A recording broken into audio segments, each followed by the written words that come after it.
Got a model K2 jump starter with air compressor in the mail today. So it's available on Amazon. Let's check this thing out. So we've got a jump starter, air compressor, and a power bank. It's pretty nice packaging. I have not opened it yet. I did take it out of the shipping box, obviously. Let's see here. All right, looks like this product is made in China. It is taped closed. Just cut that off. Open her up. Oh, look at that. That's a beautiful case that it comes in. Pretty sturdy. It's got a nice rubber handle.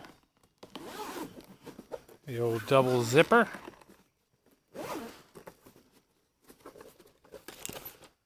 All right. Let's take a look at our directions real quick. What have we got in here? Oh, here's our charging cord. It's a USB to USB-C. What's in the box? The K2 jump starter with air compressor, intelligent battery clamps with starter cable, high quality Type-C charging cable, user-friendly manual, air pump hose, gas nozzles, and storage bag. Press the power button before using the jump starter or air compressor. Power on. 3 minutes of inactivity will automatically power it off. Oh, that's always nice. Your battery won't die that way. Here's what I'm looking for right now is our battery level. What we're going to do is to pull this out of here and see how much juice this one has as shipped. Our jumper cables. So this is our air compressor attachment.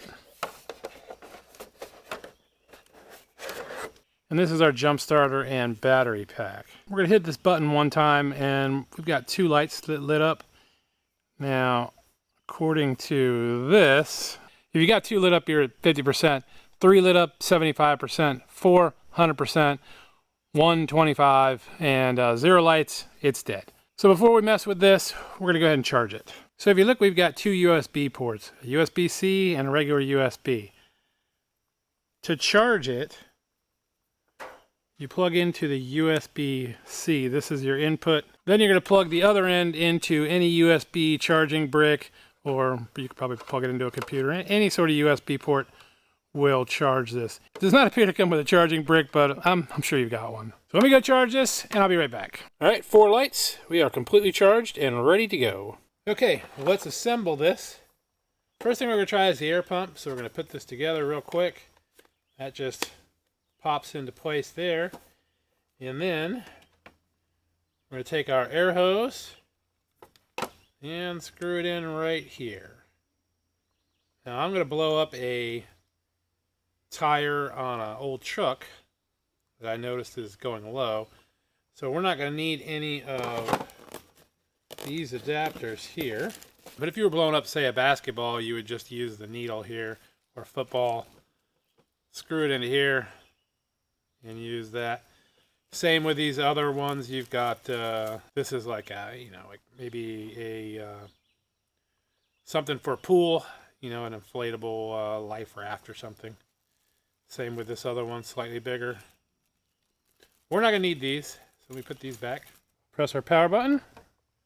There, it's on. Showing nothing at the moment. When you put this together, make sure it's completely seated. This is a 1966 Chevy C10, and you can see here, this back tire is, well, it's a little low. I'm gonna guess we're down to, well, probably under 20 pounds of pressure, but we're gonna find out. We're gonna hook this up. We're gonna take our cap off. You just screw this on.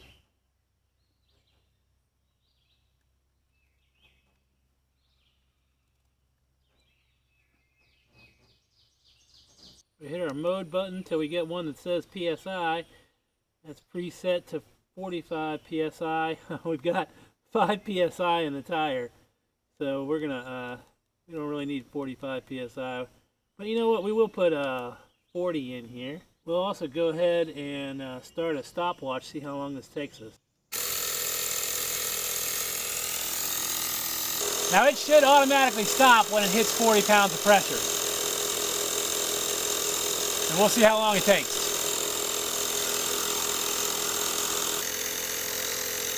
Well, we're at about 14 PSI, 5 minutes in.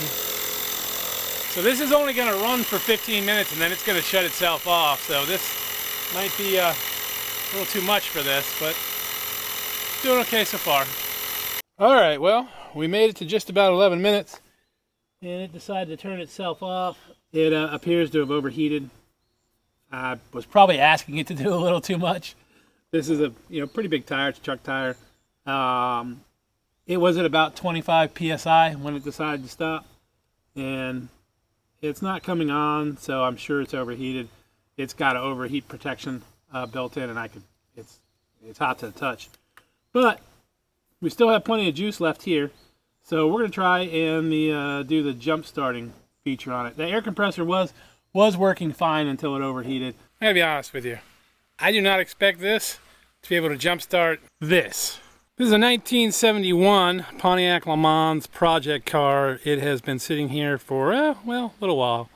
And it has a very dead battery. That's a big, huge nothing. No lights, no anything. I'm not even trying to start it with this jump starter. Let's be clear there.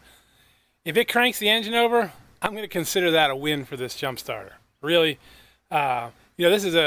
this seems to be a really nice, lightweight jump starter, air compressor.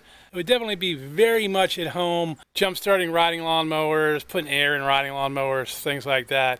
Probably small compact cars as well. I'm definitely asking it to do way more than it's intended to do. But I like stress testing these things and showing them to you.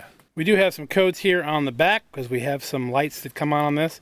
We've got on, green light, low voltage, off, red and flash, short circuit, off, beep and red light, reverse charge. Anyway, this is our negative right here. We're just going to go ahead and hook these up. Hook up our positive. We've got a green light, which tells us low voltage. That's what we expected to find. I hear some clicking, so it's trying. Let's give it a shot, see if it can crank this over. Again, I'm not trying to actually start it. If the engine spins over, we're calling that a win. It's probably out of gas, so it's not going to start anyway.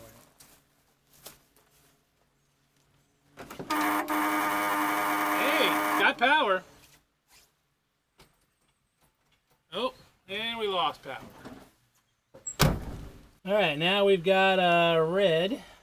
All right, let me just try and reset it.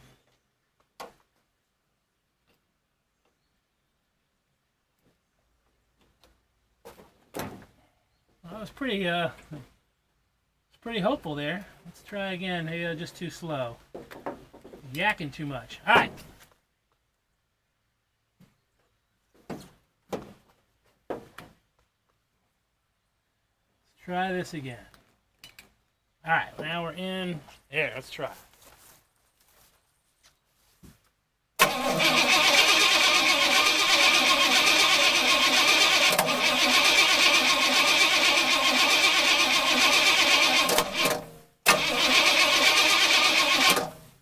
Okay, y'all, I'm impressed. Wow, that's pretty impressive that it was actually able to crank this engine over. If there had been gas in here, it probably would have started. So that's pretty crazy. Yeah, well, if you have a modern fuel-injected car, this thing will definitely jump-start it. Something old and nasty like this, well, maybe not so much, but as you saw, it did crank it over. Uninterrupted video here, you see the red light is on. And we're just gonna... Nothing. You probably hear that. Not doing anything.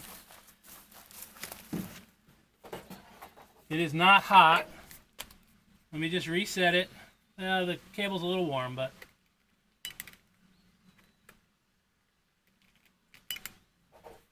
We are green again.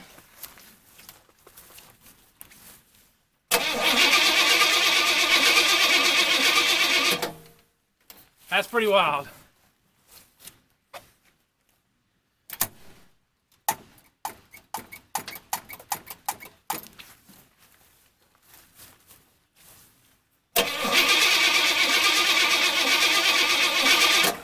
Alright, well, she's definitely out of gas, but I might have a little gas. Alright, we got a little tiny bit of gas in there. Reset U again. Yeah, the more you use this, the more this piece heats up. This thing definitely has a good thermal cutoff switch. I think we overheated it again. This is a nice lightweight unit. It'll get you home in a pinch. It'll blow up that tire, jumpstart that modern fuel injected car, and get you down the road again. Like, subscribe, comment. I'll see you down the road.